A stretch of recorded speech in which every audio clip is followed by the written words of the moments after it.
In this video, I'm going to go over the table that has the hunter-gatherers and farmers notes. Your table might be partly finished already. This one probably has a few more notes, so I used some notes from each of the classes and maybe added one or two that we hadn't mentioned yet. So if you need notes about hunter-gatherers versus farmers, especially to help you with your paragraph writing, this is a perfect place to be. So for hunter-gatherers, we know they hunt and they gather. So they hunt small, sometimes large animals, gather things like berries, fruit, fish, nuts, herbs, sometimes grains as a hunter-gatherer.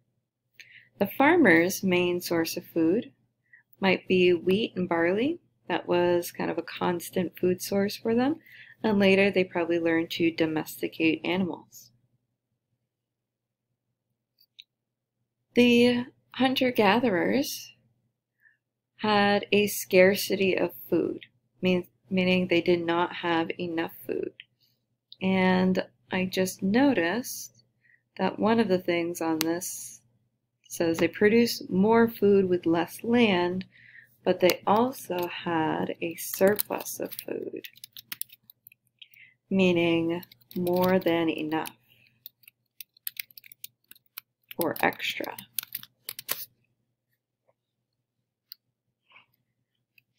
The hunter-gatherers were nomads. They moved from place to place. They built temporary shelters in the places that they lived. They might stay in one place for a few months at a time, but then if the seasons change, if the herds move, they might move to a new location. Whereas the farmers usually stayed in one place. That's where the farm is. That's where the food is going to keep growing. And they had one place, they built a permanent home there.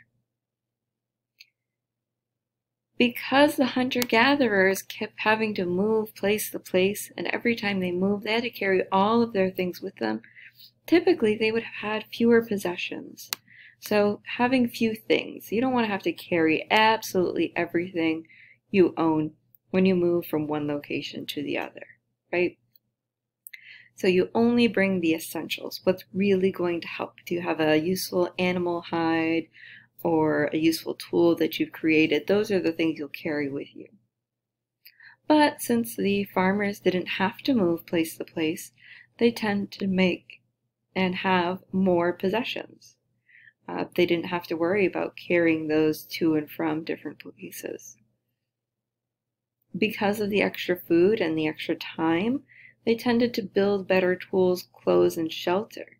If you didn't have to move place to place, you weren't constantly worried about your food source, they had time to use to improve the things that they were using every day. Life as a hunter-gatherer was short and dangerous. The farmers, on the other hand, there were still dangers, there were still maybe some threats to their life, but overall, population grew larger because of the more food. They were better nourished.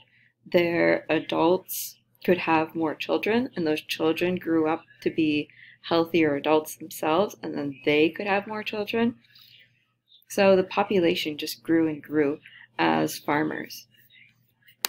Finally, the last part of my notes includes how the hunter-gatherer side, everyone was responsible for finding food. There wasn't enough to go around. Finding food was their full-time job every day. The farmers, on the other hand, having the extra food, having the surplus of food, especially the grains, where they could keep grains longer time periods, right? Grain didn't decay, didn't rot away. Not everyone had to farm. People could specialize in other jobs. Those other jobs might be tool makers, and the tool makers can trade their tools for the grains or the other food from the farms. And they could become fishermen, they might be basket weavers, they might be people who specialize in making clothing. So not everybody had to work on making food every day. And because you specialize, you spend your time on developing your skills in one specific job, you tend to get better and better and better at that one specific job so that the tools or the clothes or the food or the shelter, it comes out better. You have more of it and you have more to trade. So this kind of has a domino effect. It keeps going and keeps going, and those changes make this a revolution.